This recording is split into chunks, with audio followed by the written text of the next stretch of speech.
We are live. What's going on in the summer? What are you out there? Are you helping patrol the streets of Washington, D.C.? What's going on? No, I'm retired from patrolling the streets of DC.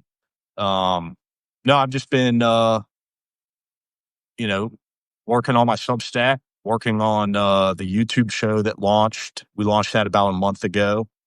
Just trying to build a platform and help platform other people in this moment. Well, the thing I'm glad you're doing that. Thank you very much. We usually talk, but I mean, Mike has been blowing me off, but that's okay. I'm okay. You can tell I'm fine with it. No, but seriously, I've been wanting to talk to you about this whole thing about having National Guard members on the streets of Washington, D.C. and Donald Trump saying he's going to do it elsewhere. You saw he did it in California earlier this summer. What do you think about that as someone who is a trained former police officer? Well, first, I got to look at it from the perspective of an American citizen. And, as a citizen, I'm outraged. I'm outraged that Donald Trump, the president of the United States, would usurp the, democratic process and usurp the voters in the District of Columbia who elected a city council, who elected a mayor to run their city the way that they saw fit and to go against their will. It's interesting. I think the best way to sum it up, I was listening to our former employer CNN show with Abby Phillips, and Scott Jennings, who I think is the biggest asshole on the planet, came on there and he said, I don't care what the voters of the District of Columbia want. I don't care. Now, this is a guy who doesn't live in Washington, D.C. He's never lived in Washington, D.C., doesn't know anything about Washington, D.C., and is some asshole TV pundit who represents the Trump administration, in his own capacity, says that he doesn't care about the voters of the District of Columbia. And I think that really does summarize the moment that we're in. Is there crime in Washington, D.C.? Yes. There's crime everywhere in this country. No place exists in the United States without crime. That being said, the ends can never justify the means in a democracy. As a police officer, there were times where I wished that I had more resources and more tools at my disposal. There were times that I felt as though I was restrained by the city council to do my job effectively. But at the end of the day, I was not a legislator. The city council is the legislature. They are voted on and elected by the residents of the District of Columbia. And if that is the way that the district residents want to be policed, then that's what they get. If you're a police officer and you don't like it, fuck off and go be a police officer somewhere else. I also find it interesting, in having spoken with a lot of DC cops in this moment, the ones that are embracing it do not live in the District of Columbia. And the ones that do live in the District of Columbia resent it, just like the rest of us do. Mm-hmm. I wanted to play this for you so that you could hear it, because I'm sure you've heard about it, or maybe you haven't. If I can get the volume to come up, of Donald Trump talking about being a dictator. You ready? But then he goes on television. He says, "Oh, Trump is a dictator. He's a and a lot of people are so the line is that I'm a dictator, but I stopped crime. So a lot of people say, if that's the case, I'd rather have a dictator. But I'm not a dictator. I just know how to stop crime. He says people are saying, I'd rather have a dictator. Have you heard anybody say that? What do you think of that statement? I will say this. I certainly do not want a dictator, but I am also a democracy-loving American who cares about the Constitution and the Bill of Rights. Unfortunately, I've had conversations with people that, I'm not going to go as far as to say that they would embrace the dictator idea, although I think that once you actually get down to the brass tacks, that is what they are embracing. But they're embracing the idea that the ends justify the means. Mm-hmm. They're embracing the idea that they want Donald Trump to go in here and do whatever it is that Donald Trump wants to do, bypass the Constitution and, bypass the voters and, handle these situations himself. But again, like what I would say to those police officers and what I would say to the people that are proponents of what he's doing is that, inevitably in this country, the pendulum always swings the other way. Yep. Always. Yep. And so how would you feel if a Democratic president came in, a Democrat, and said, you know what, I don't like police officers arresting people and taking away their ability to make probable cause arrests and saying that every single crime has to be, reported, investigated, and then a warrant be issued for that person before police can actually go out and make an arrest. And that's something that's actually, been thought about and in lesser ways imposed in certain places. And we saw disastrous effects. But it was done democratically. People voted for it. People, chose that. What if somebody just came in and imposed it upon you and threw the entire criminal justice system in your town, into a chaotic mess? You would resent that. You would say, I didn't vote for this. You would say it wasn't even voted on. And so, again, getting back to that principle that in a democracy, which, at least that's what it says we live in on paper, uh, the ends cannot justify the means. Well, the thing that gets me is the hypocrisy about states' rights. That the Donald Trump, or not just the Republican Party's always been about states' rights, right? That's their thing. And, or when they want to get rid of something, they send it back to the states. Right. But now he is talking, what happened to the states' rights when he's now trying to take over California, right, which is a blue state. He doesn't like it when he's trying to take over Washington, D.C., which is not a state.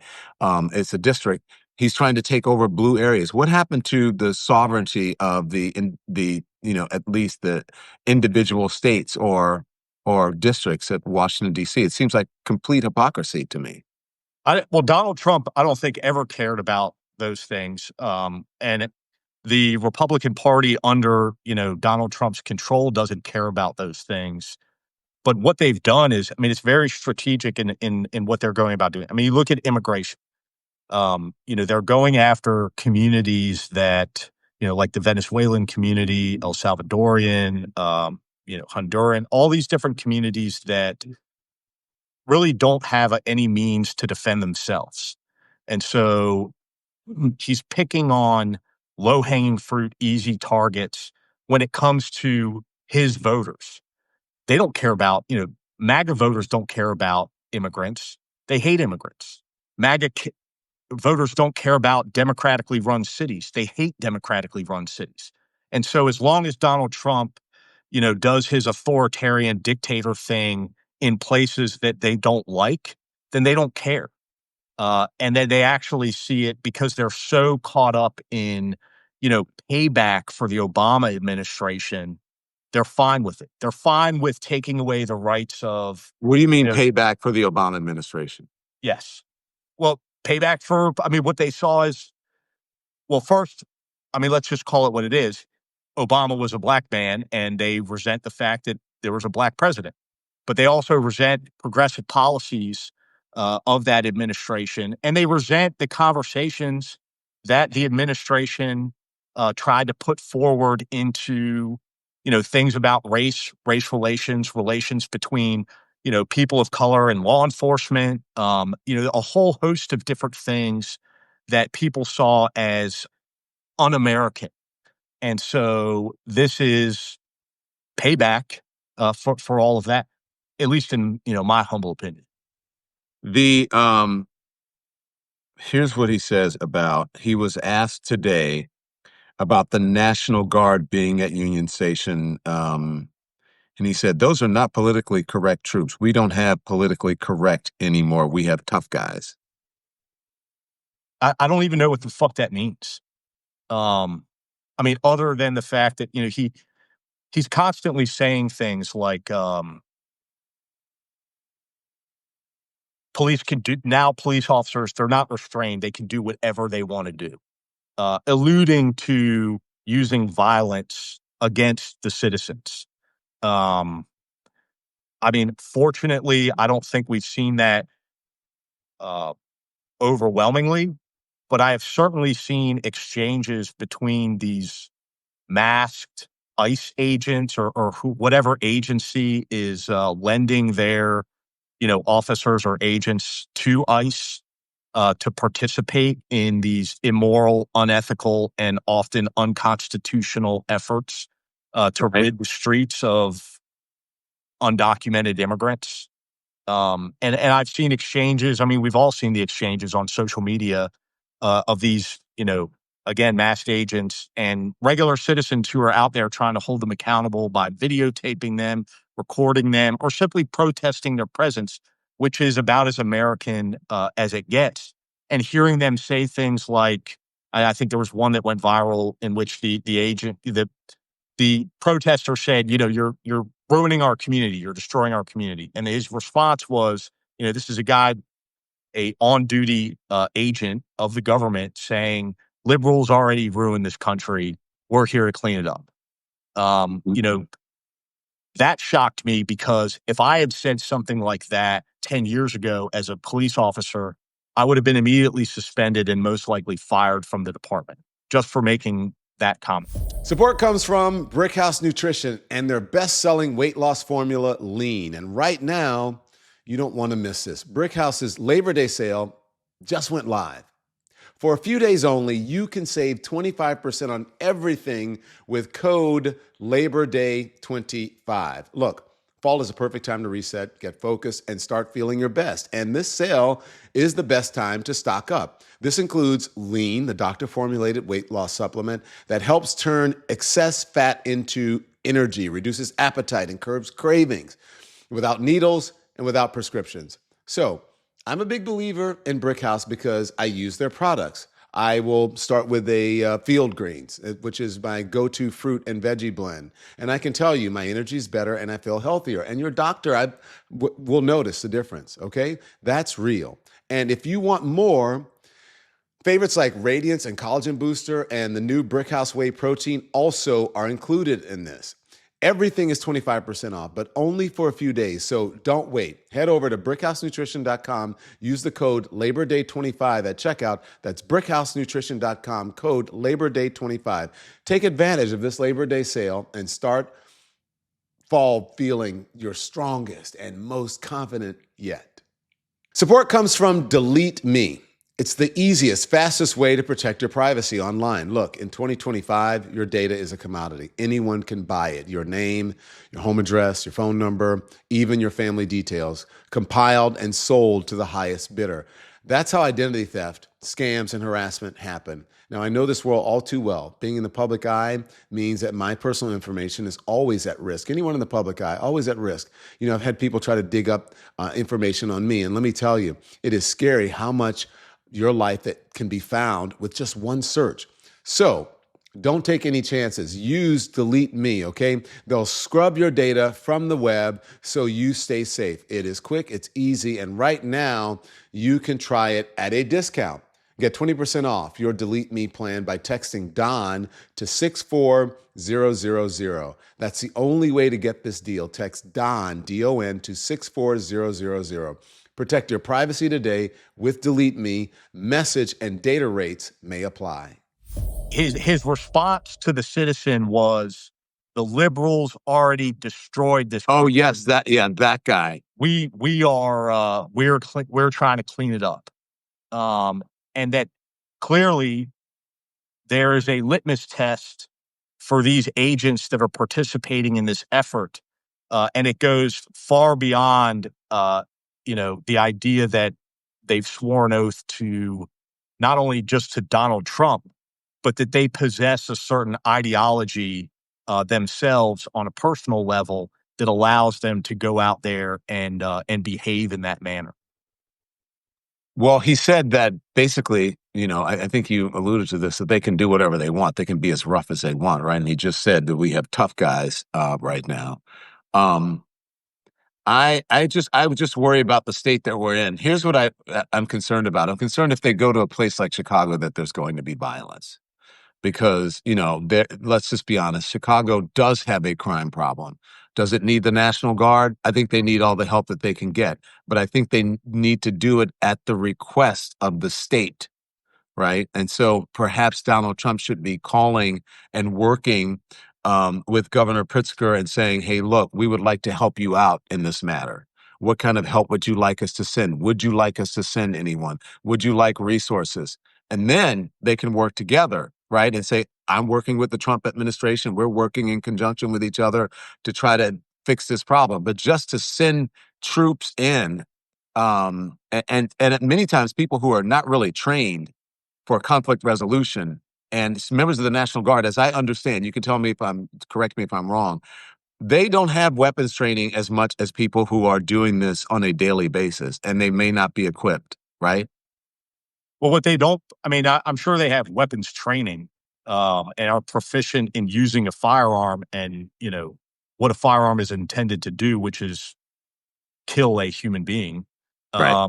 I My concern is that they don't possess enough de-escalation and use of force training as to how to properly interact with American citizens who have constitutional rights.